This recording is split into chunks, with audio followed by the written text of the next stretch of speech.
आज mummy papa को एक कन्यादान लेने का शुभ अवसर प्राप्त हुआ और कुछ ऐसी चीज़ हुई जिसको देख के मेरे को लगा कि लोग अलग ही शादी से पहले अज्ञानता कुछ ना कुछ चलती रहती है। बहुत सी फनी चीज़ें हुई, इसके लिए ब्लॉग को पूरा देखें। सबसे पहले मैंने जो पंडाल था जिसमें 200 प्लस लोगों की शादी हो रही थी उसको पूरा इंस्पेक्ट करा, देखा और लोगों को दूल्हा दुल्हन को देखा। मुझे अलग ही हंसी छूट रही थी क्योंकि होम कैसे छोड़ते हैं और पहले किस डायरेक्शन में लिए जाते हैं, कुछ लोगों को तो ये भी पता नहीं था और अलग ही इंजॉयमेंट चल रहा था कुछ लोगों का। फिर पंडित जी ने सभी को निर्देश दिया कि मेरे अकॉर्डिंग जैसा मैं कहा जाए वैसा आप काम करें।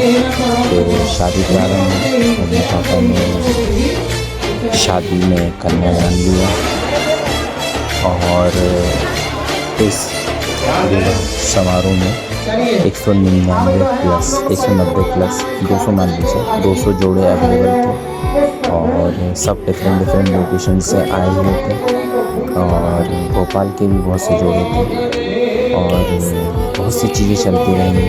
अलग इन्जॉयमेंट हुआ, बहुत सी नई चीज़ों को सीखने को मिला और पंडित जी ने भी अपने मंत्रोच्चारण वैदिक रीति रिवाज से पूजा कराई और उस शादी कराई। और शादी में जो भी विधि विधान रहता है, पंडित जी ने कहा कि आपकी सबके अलग अलग रीतियों से होता है पर मैं एक सिंपल रीति से सबकी विवाह संपन्न कराऊंगा और आप सभी को केवल मेरे अनुदेशों का पालन करना है।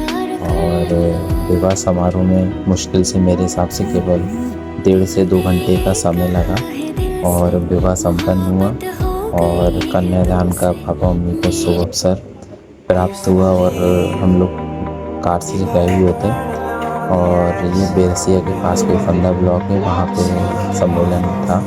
वहाँ से आने के बाद टीका करके हमने शादी से सबको बधाई हुई। और बने रहिए इस ब्लॉग में क्योंकि बहुत सी चीज़ें आपको ऐसी जानने को मिलेंगी कि जो अज्ञानता कुछ लोगों की शादी में हो जाती हैं और किसी इंटरप्रिटेशन में जाती हैं, वो कभी होना नहीं चाहिए। और चीज़ों को सीखते रहिए, बने रहिए आप मेरे साथ। और बहुत से अलग अलग लोकेशन से लोग आए हुए थे, बहुत ही ज़्यादा भीड़ थी पर कूलर पंखा और पानी की व्यवस्था सब पर्याप्त थी। तो लोगों को गर्मी तो हो रही थी लेकिन इतनी गर्मी नहीं लग रही थी जितनी गर्मी थी वहाँ एटमॉस्फेयर में, क्योंकि पंडाल की हाइट बहुत ज़्यादा रखी गई थी गर्मी से और मैक्सिमम लोगों ने उस चीज़ का फ़ायदा लिया और सभी का विवाह संपूर्ण विधि विधान से परिपूर्ण रूप से संपन्न हुआ। और मैं ये अभिलाषा करता हूँ कि सबका वैवाहिक जीवन परिपूर्ण रहे और वो सभी अपने जीवन में खुश रहें, आबाद रहें, मुंबई रहें या हैदराबाद रहें।